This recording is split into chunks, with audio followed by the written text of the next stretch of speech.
ไม่มีรถตั้งแล้วนะครับ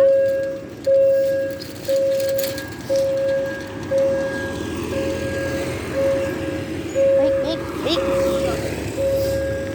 แล้วเดี๋ยวพาไปดู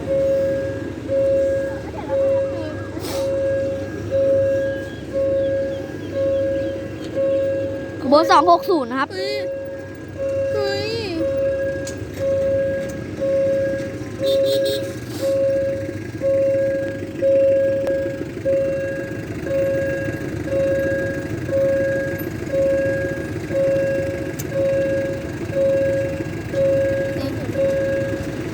กล่อมครับ4416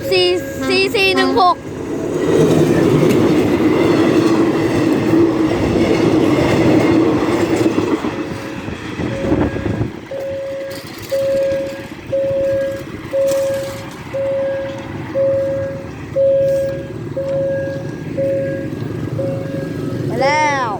260ครับออกทางกาญจนบุรี เวลา7:13 นาทีนะครับผม